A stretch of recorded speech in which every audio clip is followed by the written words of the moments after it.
Well, hello, and welcome to episode 185 of Pop Culturally Deprived, where each week we watch a movie I've never seen before, which is still most of them somehow, and talk about the good, the bad, and the C-Tech astronomy. This week we're going to be talking about sneakers on your Too Many Secrets podcast.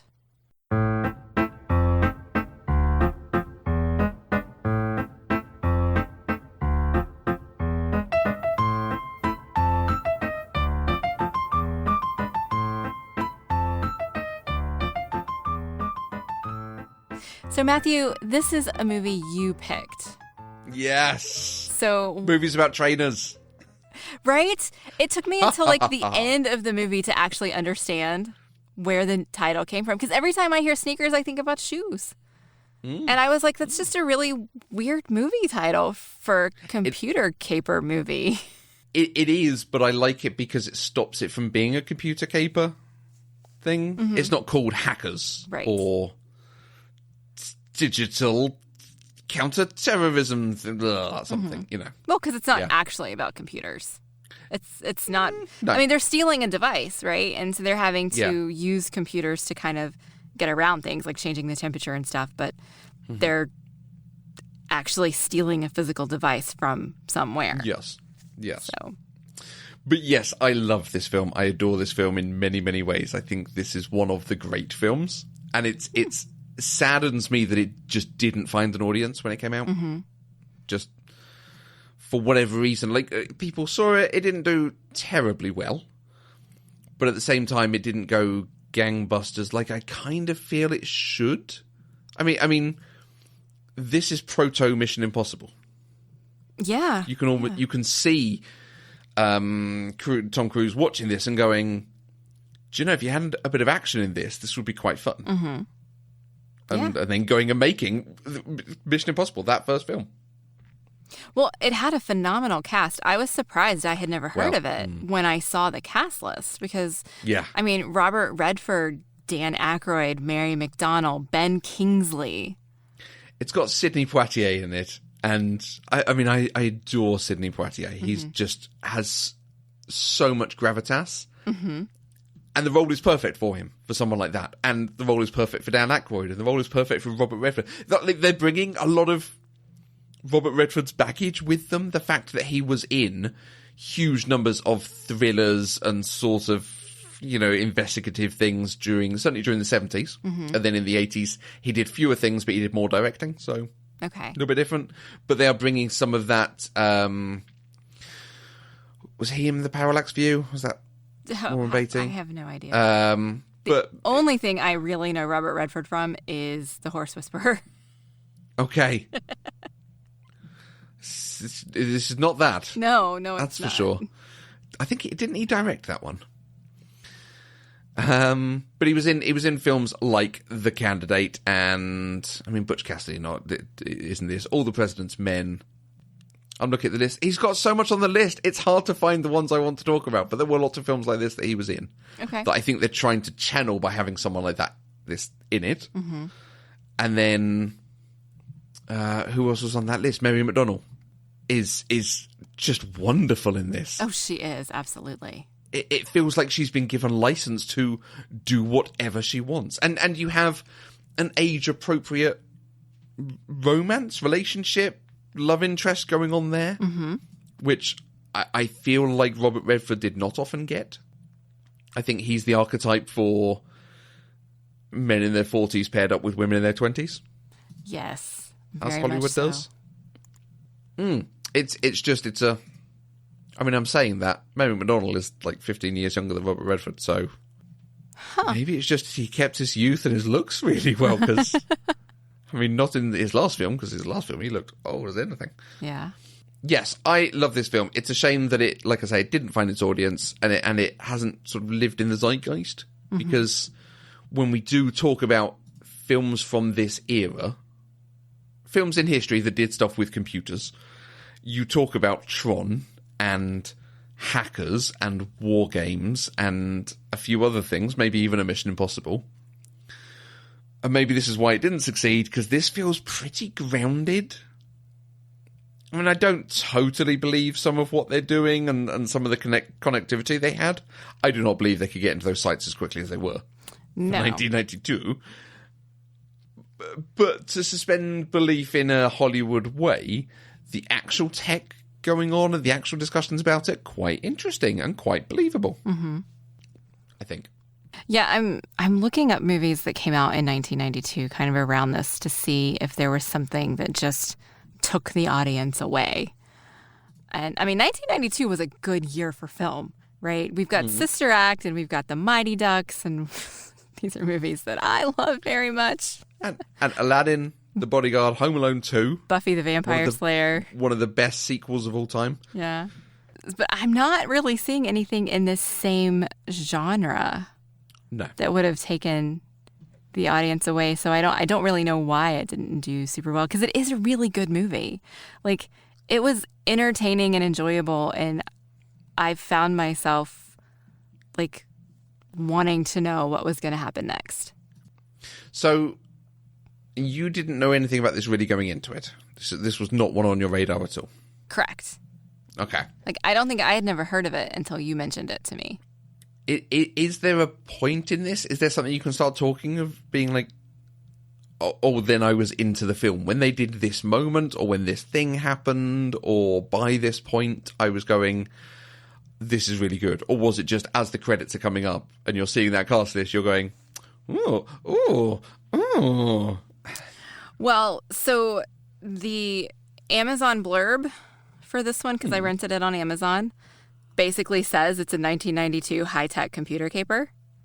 And that was enough for me to be super interested, in addition to the cast. So I was like ready to love this movie when I started watching it.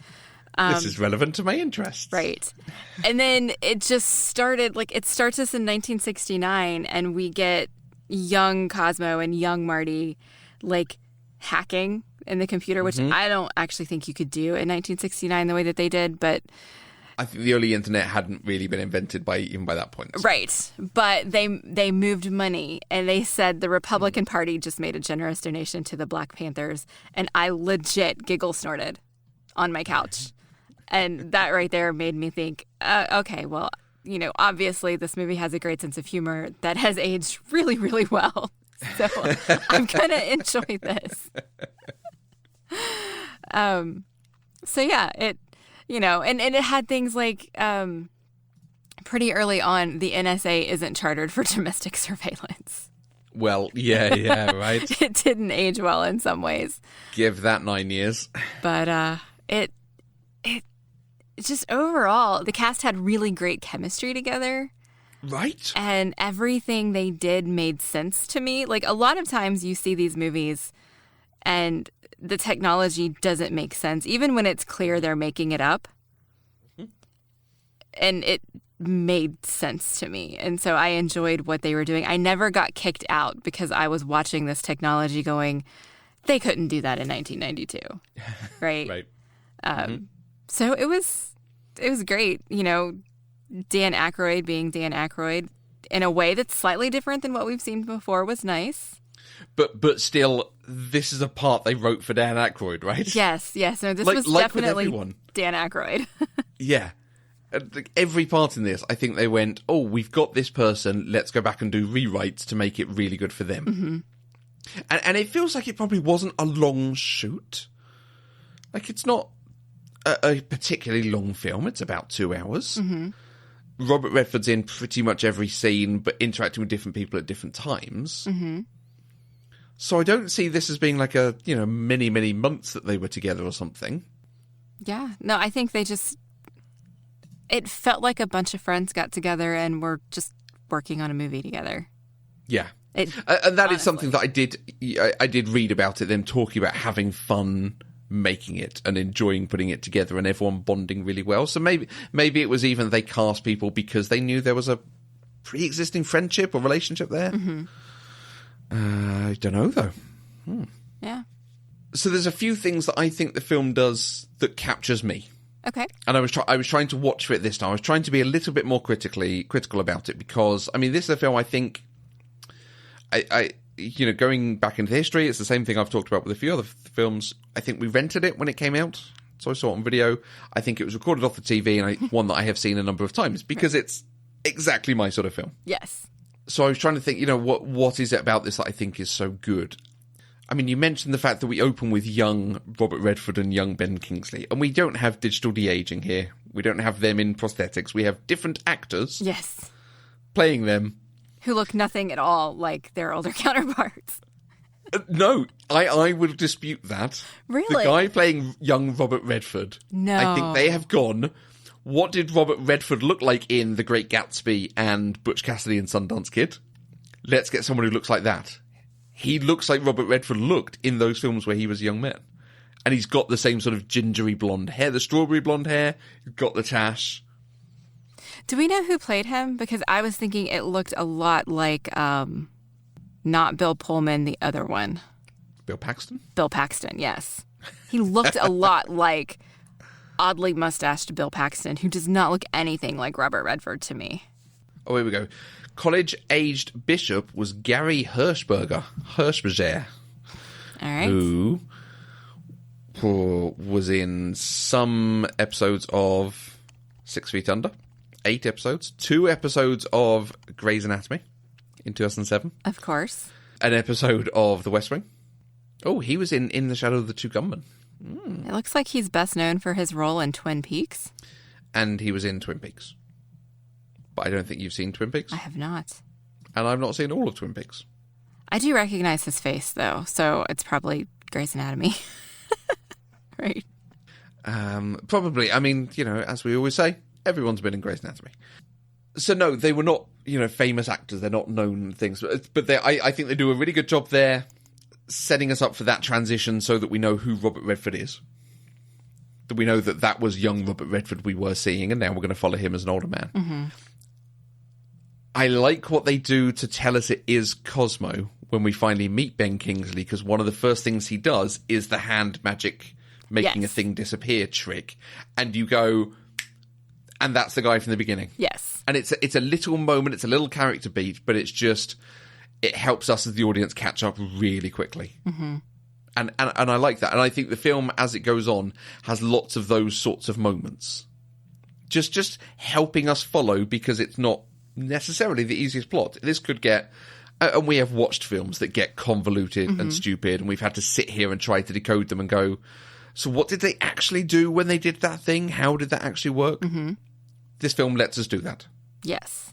Great. Awesome. It's really good. And it does that in a few subtle ways that I think we might come back to. Because on the flip side, the other thing it does is this is a film that's very clever. And the film knows it's very clever. And I can respect its cleverness. There are films that are clever because they hide stuff from us. Mm-hmm. They just don't give you a bit of information, which when you learn it, at the end you go, oh, it all makes sense because he actually had the MacGuffin on him all the time and it went off the other way. Something like that. Or, oh, Aragorn's coming down the river on the boats and they're going to be saved. Great. Okay. Didn't see that. Twists that are actually like, you just didn't show us the thing. You should have told us that. The final season of Buffy, that bit when they go off and have their telepathic conversation and plan what's going to happen later with the Uber vampire, which they actually show us that conversation after it happens to show us what they were setting up. It's like, so you lied to us to set up a bit of peril. Okay, yeah. Come on. In this film, they give you all the information. But they do it in such a subtle way you don't know you're being given information, and then when the people in the film figure it out, you're like, oh, that was clever. It's like a good crime thriller. Mm-hmm. When you're watching a Murder, She Wrote sort of thing, a Columbo, when you actually work at it, you go, oh yeah, I can see how they saw pieces together. The bit I'm particularly thinking is when they're watching the video of him typing in his password, and they keep rewinding it to say, we're trying to work out what he's typing because we can't quite see the keys that he's punching in. And they've just got the audio over the top of it again and again and again. I left a message for you on service, but you never call. I left a message for you on service, but you never call. And a few minutes earlier, they'd made a comment about him having an answering machine on his desk. Mm-hmm. And they just sat there going, service, answering machine, service, answering machine. Do you get it, audience? Are you picking up on this? And no, I'm not, because it was a throwaway line. Right. But the information was there and available to me. Yeah. And I love it. I just, this film is clever. It gave me the opportunity to be clever with it. I wasn't smart enough, but I'm watching a film that is. Mm-hmm. Great. I mean, I'm into it from that point. Okay. All right. The thing that I think that I wish they had done that they hadn't, kind of along those lines, is having the Russian guy be afraid of who the fake NSA guys were working for and not telling Robert Redford. Like, clearly he's scared of them. Like, he knows who it is, and he's not telling him. He's offering him protection, but won't tell him. And it's significant enough that it's repeated a couple of times before Robert Redford gets out of the car. And so I didn't really understand that beat. And I understand now that it's because the movie was trying to be clever and hold Cosmo back even further. Absolutely. But I think they focused so heavily on it that I expected it to be something different. Okay, something even more significant. Okay, I can see that. Yeah, because I still don't see Cosmo as, and maybe it's just because we don't know enough about Cosmo's business dealings, but I didn't see him as like an uber threat to international governments. No, I mean, he had the line about he basically works for organized crime. Yeah. The mafia, whatever it is within this universe. And yeah, if they could suddenly blackmail or take over or move money, it absolutely shifts the balance of power. Yeah. That scene as well is so interesting because it gets into the proper thriller thing of, we're not sure who we trust and we're not sure who's on whose side and so on. And this was a time when you didn't necessarily cast Russians as the villains. Right. So, it's interesting to possibly have them as the villain here, but then it's not. But the point where the guy, I think they're saying they're FBI at that point, picks up his gun and shoots the Russian, it's actually quite a weight on the film, because up until that point, you've had jokes about Dan Aykroyd coming up with things about, conspiracy theories. You've had Whistler reading Playboy in Braille. You've had James Horner's score, all sort of piccolos and pipes, and it's a bit light, and it is reminiscent of some of his Star Trek score. It's a little bit more jovial. This film has not taken itself particularly seriously, and suddenly significant, important people are killed in front of us. And our hero is framed for their deaths. Right. This has gone in a different direction. This has now become a proper thriller. Right. There are stakes going on. Yeah. Because I thought, honestly, in that moment, I thought they really were the FBI, and I was confused. I mean, and I'm still honestly confused why Robert Redford decided to get out of the car. Because if I were in his shoes, I don't think I would have. And I'm still not sure I understand why he made that choice, other than plot bunny. We needed him to make that choice to get to where we got. It is the thing that they don't lean on. They don't actually tell us. I have always taken it that if he stays in the car, it means he's seeking asylum for the Russians. So he's definitely an enemy of the state, potentially. Yeah, that's true. And being hunted down and not able to get the answers, because that's where the story ends. You end up living in the embassy. Yeah. Okay. That's my sort of justification for it. But yeah, you're right. It is just, we need him to get out of the car at that moment to keep the plot going. Yeah. I mentioned MacGuffins. I don't think we've ever actually talked about MacGuffins properly on the show, have we? In 185 episodes. I think I've asked you what a MacGuffin is before, and you have briefly explained it, but no, we have not. The black box in this is one of the most MacGuffin-y MacGuffins that's ever MacGuffined. I think the idea that it is a random special object that everyone is trying to get it is fairly standard in most films. But the fact it is so powerful, but actually has no bearing on the overall film. Right. They don't use the device to steal the device. They don't use the device to outsmart the bad guy or win or anything in the end. It is literally a box that we're told is really powerful and is moved from place to place. And then at the end, we're just told it doesn't work, so... Yeah, absolutely. The Infinity Stones are MacGuffins, but they are integral to what actually happens during it. And the fact that he gets each MacGuffin as he goes along allows him to get the next MacGuffin that keeps things moving. Whereas this is literally a box. Literally a box that they spend the film carrying around. Except for the one scene where they're like, oh, plug it in and do tappy, tappy, tappy things with it.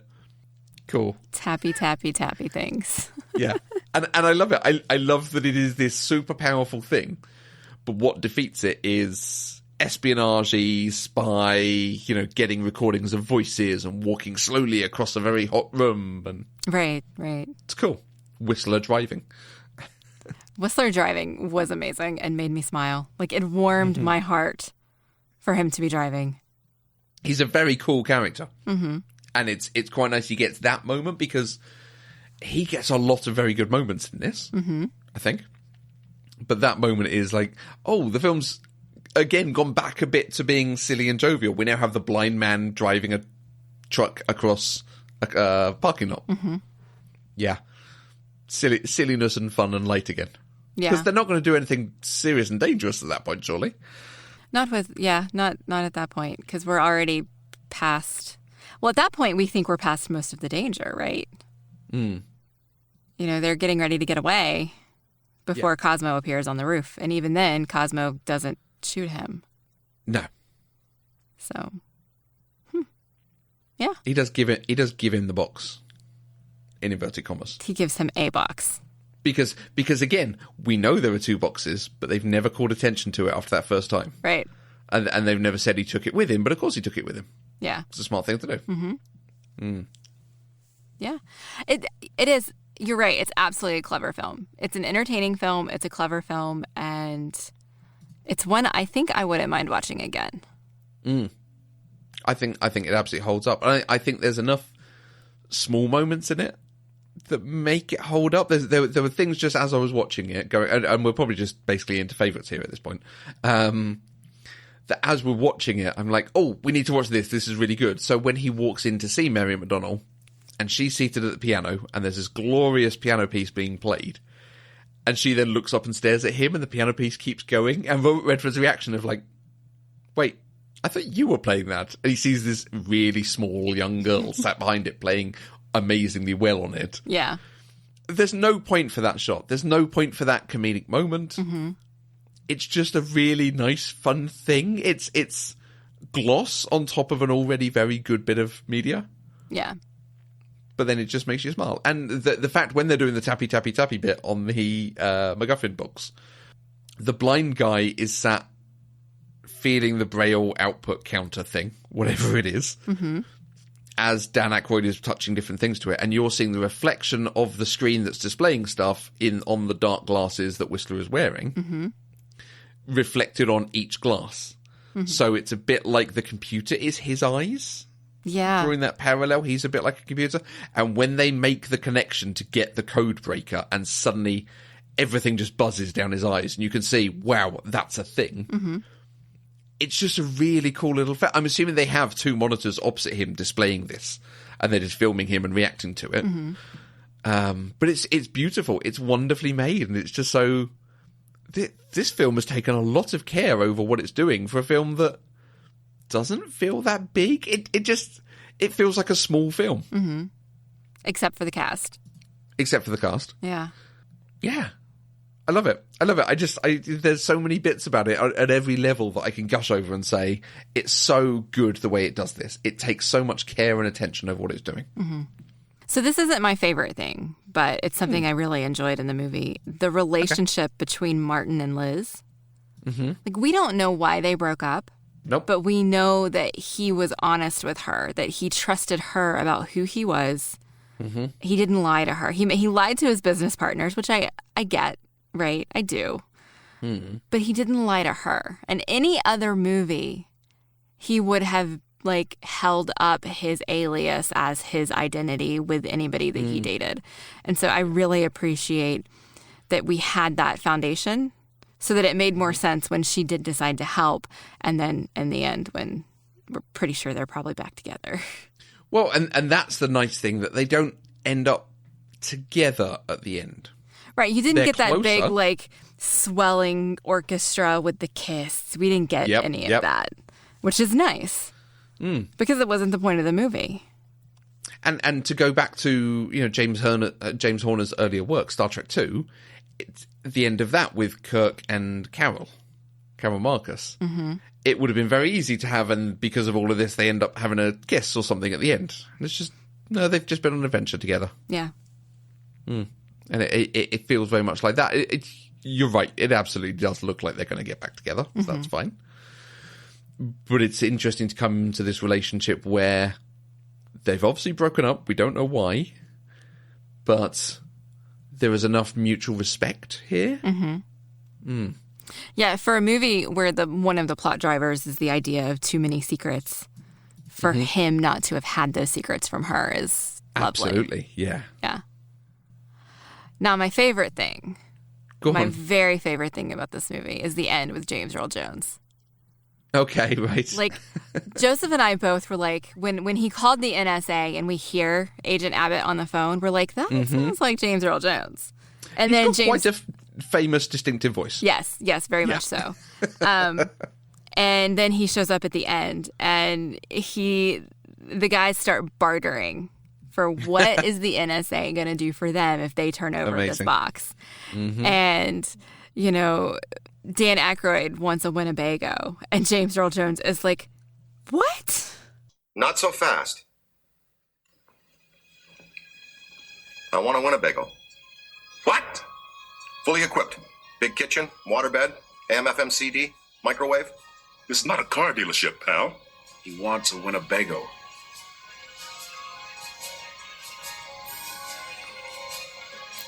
All right, a Winnebago. Thank you. Burgundy interior. And then Sidney Poitier is, I want a trip to Europe for my wife, and then they add on Tahiti, and James Earl Jones is like, Tahiti is not in Europe. So he's already agreeing to do the Europe thing, right? Now the box. I have never taken my wife to Europe. I'm sorry to hear it. Give me the box. You will buy me 2 round-trip first-class tickets to Athens, Lisbon, Madrid, and Scotland. Don't forget Tahiti. And Tahiti. Tahiti is not in Europe. Excuse me. When you get the box, then you give us geography lessons. Until then, this man goes to Tahiti. Fine. Tahiti. And then you get Carl. Little baby River Phoenix just wants a woman's phone number. No, I will not do this. Hey, Abby. Come on, now the FBI'd give him twins. No! Wait a second. You can have anything you want, and you're asking for my phone number. Yes. 273-9164. Area code 415. I'm Carl. I'm Mary. I'm going to be sick. It was beautiful. It was wonderful. It brought back all of that wonderful levity that you've been talking about. Yeah, right? absolutely. And it's not the way that you expect government capers to end. Right? You would expect in this situation for the NSA to erase everything, including these people and their lives. Yep. And instead, they're giving them what they want. Nice. And I loved it. I absolutely loved the ending. It made me smile, and things that make me smile just warm my heart right now. And it's like particularly the bit with River Phoenix asking for the girl's number. Watching that in 2020 could be like, ooh. But actually, they thread that very well. It is her choice to give him the number. Yeah.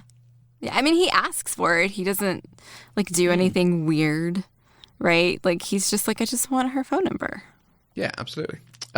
She is NSA agent Mary. Oh, she had a name. Good. Is played by Amy Benedict, who was in an episode of Grey's Anatomy. Of course she was. That's the third most popular thing she was in. I'll tell you what, so let's do that on the flip side. This film has got a great A-list cast. All our primary players are people you've seen elsewhere. Even Whistler, who I think is the one who is least famous of them. Yes, I cannot remember the actor's name, but I've seen him in many things. Yeah, David Strathairn. Not sure best way to say that. I mean, he was in Billions and The Expanse, if people have watched them. He was in quite a few of them. He's in the new Godzilla movies. He's in all sorts of things. He's another actor you see cropping up. A bit like, who's the William Sadler? He's that kind of guy. He was the dad in Everwood, right? But after him, our secondary cast, it's one of those things that when you go back and watch something 20 years later, 20 plus years later, 20 years later, that it's just a bit delightful where you go, oh, hey, look, it's Jonathan Kent. Oh, hey, look, it's Danny from The West Wing. Oh, hey, look, it's the Doctor who that from... was. Oh, Right? my gosh, yes. Thank you. Hey, look, it's the Doctor from One Day at a Time. And all of these sorts of things. Just people whose names you don't necessarily recognise, but they have done a lot of parts. And James L. Jones, obviously, is another one. Yeah. Simba. Everything the light touches. This is also right around the time of Field of Dreams, right?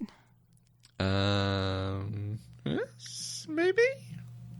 Not sure, to be honest with you. But yeah, it's fascinating to return to a film like this and go, oh, it was that guy, oh, it was that guy. And I'm just clicking through some of the list. In fact, I'd never twigged that the guy who plays the mathematician... Gunther, he's the guy from Blade. He's the guy from Blade. I had never twigged that. And we enjoyed him so much in Blade. Yeah. But this is thoroughly different. I mean, he's always going to be the guy from Yes Dear for me, but Okay. because of that, I recognized him in Blade, so then I recognized him here. Yeah. And so there's another example of a side thing. They steal this box from him. So they have this whole story written where he's having an affair with this other doctor that he works with, this other mathematician that he works with. And you then have her finding Robert Redford stealing the box. Mm-hmm. Like, you don't need that scene. You just need them breaking in and maybe getting caught by a security guard or something, and then they get out. Well, yeah, I mean, they needed to get caught by somebody. But it could be absolutely disposable. Yeah. But they turn it into this whole big flourishing thing of Robert Redford, who is almost the least Robert Redford he's ever been in this. Robert Redford plays very knowing, in-control characters. Mm-hmm. Very charming, very suave, people who are moving strings around and making things happen as he wants them to happen. Right. But in this, he's always running to catch up and always trying to figure out what's going on and never quite on top of things. And when he's trying to convince her that he's been hired by this guy's wife and what's happening and how she can help this guy and so on. And at the same time, you've got the scene of Whistler and Sidney Poitier feeding him lines, trying to make him laugh in the background. It's delightful. And always give him head. Help. Help. Be a beacon. Yeah. That was good stuff. Good stuff. Wonderful. Yeah. Let's talk the scene. There is a scene. You know how every so often I reference and say there are things that enter the sort of social conscience. Okay. Consciousness of familial phrases. Jokes that you make with people because of shared experiences. Mm-hmm. And particularly from films. Lines from films that you use that you don't even realise you use anymore. Okay. This film has one of those because it is impossible, particularly with my parents, shout out to Mum and Dad, hi Mum and Dad, to drive over a road that has seams in the concrete without referencing this film. Okay. Usually if we were in sneakers, we'd be having to remember the distance between the seams and the concrete and how fast we're going. Oh, yeah. Because it is also, when he's giving him the information about this and he's changing the keyboard to make the noise, and he's like, oh, they were further apart. Like, you don't know how fast you were going. Shut up. Well, I don't know. I think you could. I mean, the difference in the sound was significant between the fast one and the slow one. So I buy it. It is probably the most out there part of the story, I think. And I agree, there are absolutely roads where it happens. There is a stretch of the M25 where it meets the A3 that is horrendous, which is the noisiest bit of road and awful to drive on. People in the UK are listening like, yeah, we hate it. It's like 5 miles long, it's awful. But it's also kind of cool. Again, Whistler gets this excellent moment where he sits down and he's like, what did it sound like? So he puts on a car noise. And the guy, Robert Redford goes, there was a recurring noise. So he puts on a beat, but a really slow beat in the background that becomes that da-dump, da-dump, da-dump, da-dump when you're driving over a bridge that's been constructed in sections. Right. And they're trying to work things out, and they're trying to rule things out about what sort of day was it, what sort of thing was going on with the bridges, because it's a city with bridges, but only a few. It's not like it's like New York. Would have been very difficult to do this in.